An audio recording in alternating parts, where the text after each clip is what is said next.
আসসালামু আলাইকুম ওয়া রাহমাতুল্লাহি ওয়া বারাকাতুহু। আজকে আমরা ফাইন্যান্সিয়াল ম্যানেজমেন্টের সাজেশন দেওয়ার চেষ্টা করব, ম্যাথ সাজেশন। যারা প্র্যাকটিসের জন্য ম্যাথ করবেন, কোন ম্যাথগুলো করবেন আমি সরাসরি ম্যাথ দিয়ে দিব। মূলত সাজেশন না, এটা হচ্ছে সম্পূর্ণ বইয়ে আপনি কম অঙ্ক করে কীভাবে পুরো বইটা কভার করতে পারবেন। তো সবার প্রথমে আমরা capital budgeting and risk analysis এই চ্যাপ্টারটা মানে দ্বিতীয় চ্যাপ্টারটা আপনাদের সাথে আলোচনা করব যে এখানে কোন ম্যাথগুলো করতে হবে। যেমন এখানে যেই প্রশ্নগুলোতে টিক চিহ্ন দিয়েছি ১ নাম্বার, তারপরে এখানে ২ নাম্বার, হ্যাঁ ৩ নাম্বার প্র্যাকটিস করার দরকার নাই। যেগুলোতে টিক চিহ্ন দিয়েছি শুধুমাত্র সেগুলোই আপনারা প্র্যাকটিস করবেন, তাহলেই হয়ে যাবে। এরপরে এখানে ৪ নাম্বার আছে, ৯ নাম্বার, ১১ নাম্বার, ১২ নাম্বার, হ্যাঁ। এরপরে এখানে ১৪ নাম্বার আছে, এটা আপনাদের জন্য গুরুত্বপূর্ণ। এর পরবর্তীতে ১৭ নম্বর, যেগুলোতে টিক চিহ্ন দিয়েছি শুধুমাত্র সেই প্রশ্নগুলো আপনাদের জন্য খুবই গুরুত্বপূর্ণ।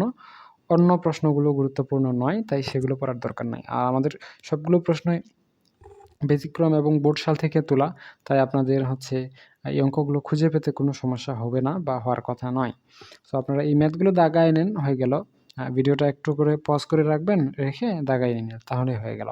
অত বেশি চিন্তা নাই। আর স্ক্রিনশট যদি নিতে চান তাহলে নিতে পারেন। ৯৪টা ম্যাথ দেওয়া হয়েছে। এই ৯৪টা ম্যাথ করলেই আপনাদের হয়ে যাবে। এর বাইরে আর ম্যাথ করার দরকার নেই। এটা সম্পূর্ণ বইয়ের জন্য আমি দিয়েছি, যারা ওভারঅল সম্পূর্ণ বইয়ের জন্য প্রস্তুতি নিবেন। আর যারা অধ্যায়ভিত্তিক সিলেক্টেড প্রশ্ন পড়বেন তাদের জন্য তো আরও ছোট হবে। সো আপনারা না, যারা সম্পূর্ণ ম্যাথটাই পড়বেন তাদের জন্যই মূলত এই হচ্ছে সাজেশনটা। আচ্ছা, এই দ্বিতীয় অধ্যায়ে এই কয়েকটাই পড়বেন। এরপরে তৃতীয় অধ্যায় chapter number 3 theory of capital structure. এখানে ১ নাম্বার, তারপরে ২ নাম্বার, তারপরে ৩ নাম্বার, এরপরে ৪ নাম্বার, হ্যাঁ, এরপরে ৫ নাম্বার, এরপরে ৮ নাম্বার, হ্যাঁ, এরপরে ৯ নাম্বার, ১০ নাম্বার, ১১ নাম্বার, এরপরে ১৩ নাম্বার এখানে গুরুত্বপূর্ণ রয়েছে। আর আপনারা যদি চান ফাইন্যান্সিয়াল ম্যানেজমেন্ট এই সাবজেক্টের এই ম্যাথগুলো যেগুলো আমি এখানে দেখিয়ে দিচ্ছি, এগুলো আমাদের কাছে অনলাইনে প্রাইভেট ব্যাচের মাধ্যমে প্রাইভেট পড়বেন, তাহলে আমাদের মাত্র ৭ দিনে সুন্দর করে গুছিয়ে প্রস্তুতি নিতে পারবেন। আমরা এমন একটা প্রাইভেট ব্যাচ খুলেছি যেন আপনারা খুব সহজেই সংক্ষেপেই সুন্দর করে গুছিয়ে প্রস্তুতি নিতে পারেন। তো আপনারা যদি চান আমাদের অনলাইন প্রাইভেট ব্যাচ আপনাদের জন্য উন্মুক্ত রয়েছে, আপনারা আমাদের অনলাইন প্রাইভেট ব্যাচে যুক্ত হতে পারেন। এটা আপনাদের জন্য বেনিফিশিয়াল হবে বলে আমি আশা করছি। তো এই সাজেশনটা কিন্তু খুব বড় নয়। এমনিতে একটা চ্যাপ্টারেই আপনার অঙ্ক করতে হয় ৩০-৪০টা। আমি পুরো বইয়ে অঙ্ক দিয়েছি ৯০টা। সো এটা আপনাদের জন্য অত বেশি চাপ হবে না। এরপরে ৪র্থ অধ্যায় ডিভিডেন্ড পলিসি।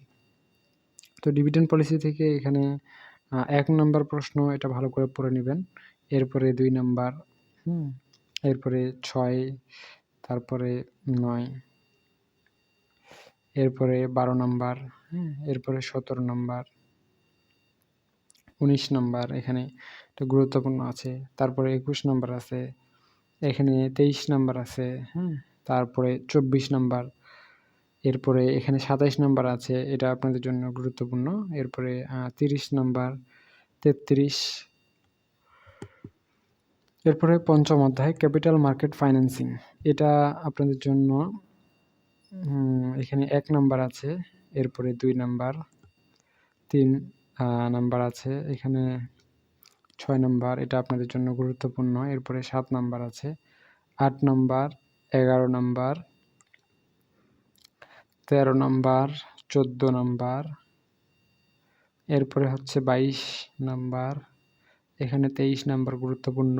এরপরে ২৫, এরপরে ৬ নম্বর অধ্যায় লিজ ফাইন্যান্সিং। তো লিজ ফাইন্যান্সিংয়ে আপনাদের জন্য এখানে ১ নাম্বার, ২ নাম্বার, ৫ নাম্বার, এরপরে ৭, এরপরে ৮ নাম্বার। আচ্ছা, শুধু ফাইন্যান্সিয়াল ম্যানেজমেন্ট নয় কিন্তু। ফাইন্যান্সিয়াল ম্যানেজমেন্টের সাথে ইনভেস্টমেন্ট ম্যানেজমেন্ট, প্রজেক্ট ম্যানেজমেন্ট, এই সাবজেক্টগুলো যদি আপনারা মাত্র ৭ দিনে গুছিয়ে প্রস্তুতি নিতে চান, তাহলে কিন্তু আমাদের অনলাইন প্রাইভেট ব্যাচ রয়েছে। তো আপনারা আমাদের এই অনলাইন প্রাইভেট ব্যাচে যুক্ত হতে পারেন, যেই ব্যাচে আপনাদের জন্য সুন্দর করে ধারাবাহিকভাবে ক্লাসগুলো আলোচনা করে দেওয়া হবে এবং আপনারা সুন্দর করে ক্লাসগুলো প্রস্তুতি নেবেন। তো এই হচ্ছে বিষয়। এখানে যেমন ১৩ নম্বর প্রশ্নটাতে নাই, টিক চিহ্ন দেওয়া ছিল না, তো ওটা পড়ার প্রয়োজন নাই। এখানে ১৪ নম্বরটাতে টিক চিহ্ন আছে, এটা পড়বেন। 15 নাম্বার পড়বেন, হ্যাঁ? এরপরে এখানে 16 নাম্বারের টিক চিহ্ন কিন্তু দেওয়া আছে। তো 16 নাম্বারটা পড়ে নিবেন। আর এরপরে হচ্ছে এখানে 17 নাম্বার আছে।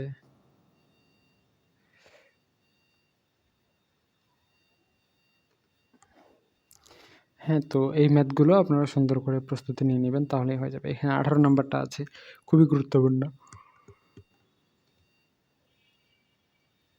এরপরে 20 নাম্বার আছে। এগুলো তো বোর্ড সালের প্রশ্ন। তো আপনারা যদি বোর্ড সাল থেকে সুন্দর করে দেখে নেন, তাহলেই দাগিয়ে নেন, তাহলেই হয়ে যাবে। এর বেশি আপনাদের পরিশ্রম করার প্রয়োজন হবে বলে আমি মনে করছি না। এই কয়েকটা ম্যাথ করলেই হয়ে যাবে। এটা সম্পূর্ণ বইয়ের জন্য দিলাম, যারা A+ এর প্রস্তুতি নিবেন তাদের জন্য। আর যারা শুধু পাস করতে চান তাদের জন্য এই সাজেশন না, তাদের জন্য আরও শর্ট সাজেশন আছে।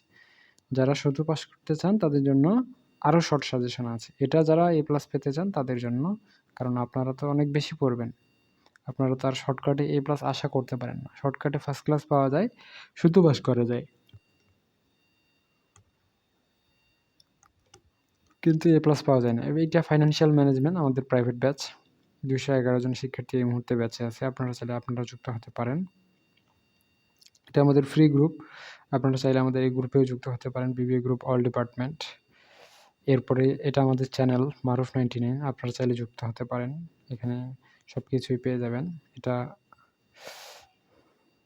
আর ম্যানেজমেন্ট অ্যাকাউন্টিং সাবজেক্টে যদি যুক্ত হতে চান, যাদের ইমপ্রুভ আছে, আপনারা যুক্ত হতে পারেন। তো এই হচ্ছে বিষয়। এটা ইনভেস্টমেন্ট ম্যানেজমেন্ট, 106 জন শিক্ষার্থী আছে। তো এই হচ্ছে বিষয়। আপনারা চাইলে আমাদের অনলাইন প্রাইভেট ব্যাচে যুক্ত হতে পারেন। আজকে পর্যন্তই। ধন্যবাদ।